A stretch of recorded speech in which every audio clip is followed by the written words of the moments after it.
Good morning, students. Here is Zeki Lakhwani, your science teacher at Scholars Public School, Jawra.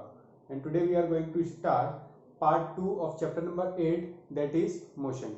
पिछले lecture में अपन ने देखा था कि रेस्ट क्या होता है, मोशन क्या होता है, और इसके अलावा अपन ने फिजिकल क्वांटिटी के बारे में बात की थी कि फिजिकल क्वांटिटीज क्या होती है. इसके बाद अपन ने स्केलर क्वांटिटी देखा था और वेक्टर क्वांटिटी को डील किया था. आज अपन डील करेंगे डिस्टेंस एंड डिस्प्लेसमेंट. ठीक है, तो बिना कोई देरी किए हुए चलिए अपन स्टार्ट करते हैं डिस्टेंस को. तो जो पहला टर्म है अपने पास वो होता है डिस्टेंस. इस टर्म से आप ऑलरेडी वाकिफ होंगे. ये टर्म आपने पहले ही सुन रखा है कि डिस्टेंस क्या होता है. ठीक है, जैसे अपन बोलते हैं जावरा से रतलाम का डिस्टेंस 32 किलोमीटर, वो एक डिस्टेंस है. तो एक्चुअल में डिस्टेंस क्या होता है उसको आज अपन डिफाइन करेंगे और उसी को आज अपन समझेंगे. तो पहले डेफिनेशन लिख लेते हैं. It is defined as the length of actual path traveled by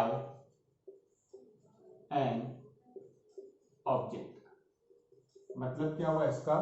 distance का मतलब होता है कि कोई भी ऑब्जेक्ट है उसने एक्चुअली जितना पाथ ट्रेवल्ड किया है उसी को अपन क्या बोलते हैं? डिस्टेंस बोलते हैं. जैसे एग्जांपल समझ लीजिए कि मान लीजिए एक ऑब्जेक्ट है, वो यहाँ पे ए पॉइंट पे खड़ा हुआ है.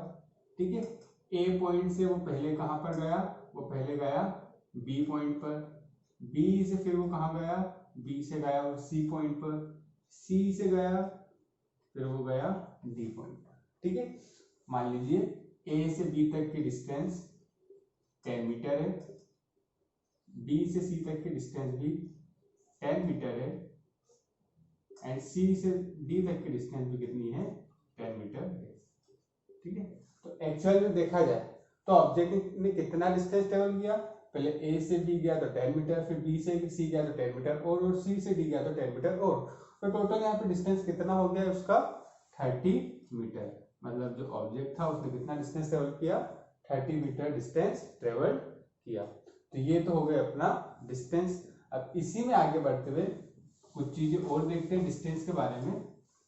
तो डेफिनेशन तो अपन को समझ में आ गई. अब एक चीज ध्यान रखना इससे रिलेटेड ही, एसआई यूनिट. ठीक है, डिस्टेंस की जो एसआई यूनिट होती है वो होती है मीटर. क्या होती है?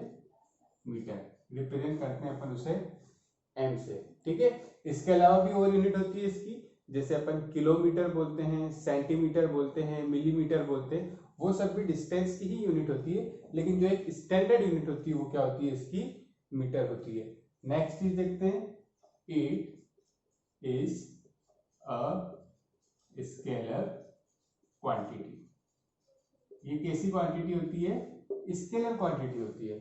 स्केलर क्वांटिटी का मतलब ये हुआ कि अपन ने कल ही देखा था कि स्केलर क्वांटिटी क्या होती है. ऐसी क्वांटिटी जिसके पास सिर्फ मैग्नीट्यूड होता है, कोई डायरेक्शन नहीं होता है, उसी को अपन क्या बोलते हैं? स्केलर क्वांटिटी कहते हैं. जैसे मान लीजिए कि एक ऑब्जेक्ट है, वो यहाँ पे था ए पॉइंट पे. ए से गया वो कहाँ पर? बी पर. बी से गया वो यहाँ पर सी पर. ठीक है, यहाँ पे डिस्टेंस है मान लीजिए 3 मीटर और यहाँ से यहाँ तक का डिस्टेंस है 4 मीटर. तो यहाँ पे इसने टोटल डिस्टेंस कितना ट्रेवल किया? 3 + 4 7 मीटर. तो ये जो 7 मीटर हुआ ये तो इसका डिस्टेंस हो गया. अच्छा, यहाँ पे किसी डायरेक्शन की अपन ने बात की क्या? अपन ने डायरेक्ट क्या किया? इसके जो मैग्नीट्यूड थे उसको अपन ने ऐड कर दिया. तो इसलिए इसको अपन क्या बोलते हैं? स्केलर क्वांटिटी बोलते हैं. ठीक है, एक चीज और देखना है.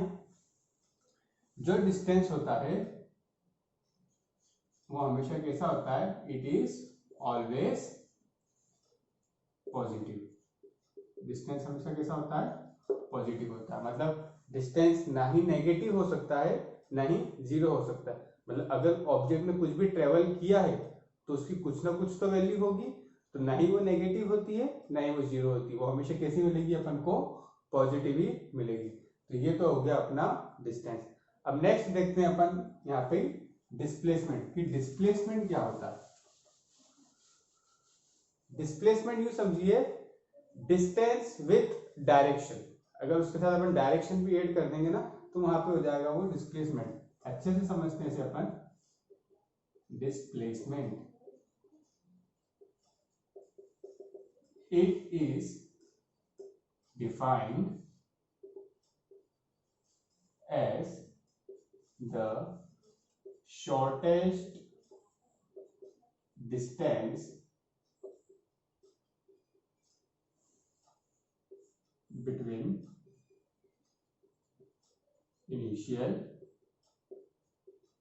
and final position. मतलब क्या हुआ इसका कि ऑब्जेक्ट की इनिशियल पोजीशन मतलब जहां से उसने स्टार्ट किया और उसकी फाइनल पोजीशन जहां पे उसने अपनी जर्नी को एंड किया, उन दोनों पॉइंट के बीच में जो सबसे छोटा डिस्टेंस होता है, जो शॉर्टेस्ट डिस्टेंस होता है, उसी को अपन क्या बोलते हैं, डिस्प्लेसमेंट कहते हैं।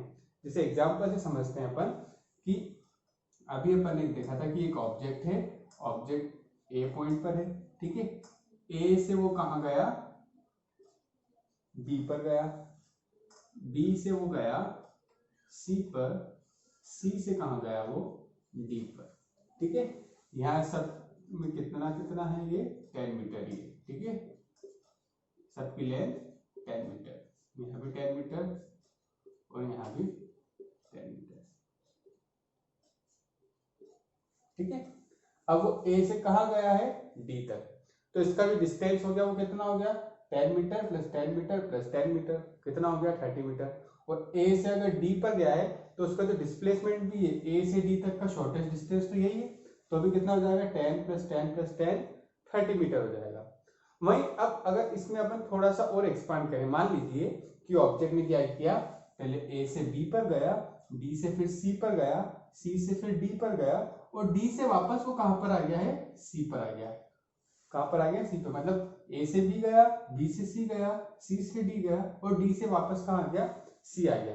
तो इस केस में अपन देखें तो इस केस में जो उसने डिस्टेंस ट्रेवल किया, डिस्टेंस उसने कितना ट्रेवल किया, 10 मीटर 10 मीटर 10 मीटर, 30 तो ये हो गया, फिर डी से सी पर वापस आया तो 10 मीटर और उसने ट्रेवल किया, तो डिस्टेंस कितना हो गया उसका, 40 मीटर। वहीं अगर अपन डिस्प्लेसमेंट की बात करें तो उसकी इनिशियल पोजीशन कौन सी थी, ए थी, फाइनल पोजीशन कौन सी थी, सी थी, ठीक है।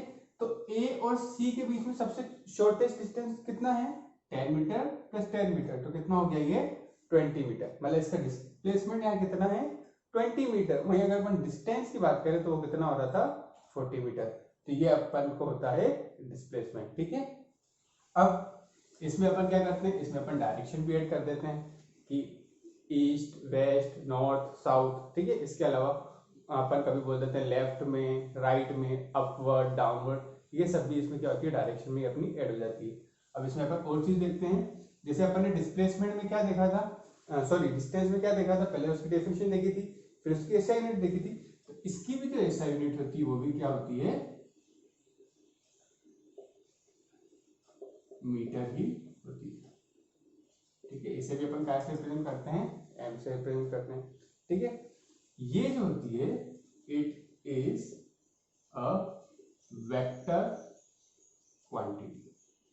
ये कैसी क्वांटिटी होती है, वेक्टर क्वांटिटी होती है। क्यों होती है, क्योंकि यहाँ पे अपन डायरेक्शन भी देख रहे हैं, ठीक है, तो इसलिए इसे अपन क्या बोलते हैं, वेक्टर क्वांटिटी बोलते हैं। जैसे एग्जांपल के लिए समझिए कि एक ऑब्जेक्ट है जो कहां पर खड़ा हुआ है, ए पर खड़ा हुआ है, ठीक है। वो ऑब्जेक्ट गया ए से बी पर, फिर बी से गया वो कहां पर, सी पर, सॉरी सी पर, ठीक है। यहां से यहां तक का डिस्टेंस है 3 मीटर और यहां से यहां तक का डिस्टेंस है 4 मीटर, ठीक है। तो अब उसने डिस्टेंस कितना ट्रेवल किया, डिस्टेंस ट्रेवल किया उसने 3 मीटर प्लस 4 मीटर, कितना हो गया, 7 मीटर। लेकिन डिस्प्लेसमेंट क्या होता है, इनिशियल पोजीशन और फाइनल पोजीशन के बीच में सबसे शॉर्टेस्ट डिस्टेंस, तो ये इनिशियल थी, ये फाइनल है, इनके बीच में सबसे शॉर्टेस्ट कौन सा होगा, ये वाला डिस्टेंस होगा। ये जो अपन मेजर करेंगे अगर ये राइट एंगल बन रहा है तो ये कितना हो जाएगा, 5 मीटर हो जाएगा, ठीक है। तो इसका डिस्प्लेसमेंट कितना हो गया, 5 मीटर। वहीं डिस्टेंस की बात करें तो वो कितना है इसका, 7 मीटर है। तो यहाँ पे अपन डायरेक्शन भी देख रहे हैं, तो ये कौन सी होगी, इसलिए अपनी कैसी हो गई, वेक्टर क्वांटिटी हो गई। अब it can be positive, negative and even 0। मतलब डिस्प्लेसमेंट जो होता है वो पॉजिटिव भी हो सकता है, नेगेटिव भी हो सकता है और जीरो भी हो सकता है। अच्छा जीरो कैसे होता है ये भी अपन देख लेते हैं एक बार। जीरो वाला केस कैसे होता है, जैसे मान लीजिए कि ऑब्जेक्ट क्या था, ए पर खड़ा था, ए से गया वो कहां पर, बी पर, बी से गया वो सी पर, ठीक है, ये 10 मीटर है, ये भी कितना है 10 मीटर है। अब अपन को कैसे समझना है, ऑब्जेक्ट क्या किया, पहले ऑब्जेक्ट ए से गया बी पर, बी से गया फिर सी पर, सी से फिर वापस आया बी पर, और बी से वापस आ गया कहां पर, ए पर, ठीक है। तो इनिशियल पोजीशन जो इसकी देखें, इनिशियल वो कहां पे था, ए पर था। अच्छा पूरा घूम के वो कहां पर आ गया, वापस वो ए पर ही आ गया। अच्छा वापस जब ए पर आ गया तो डिस्प्लेसमेंट में तो अपन ने क्या बोला, shortest distance between initial and final position. यहाँ पे इनिशियल और फाइनल पोजीशन तो सेम है। अच्छा ए और ए के बीच में कोई डिस्टेंस है क्या, नहीं, वो कितना है 0। तो इस केस में डिस्प्लेसमेंट कितना हो जाएगा, 0 हो जाएगा, ठीक है।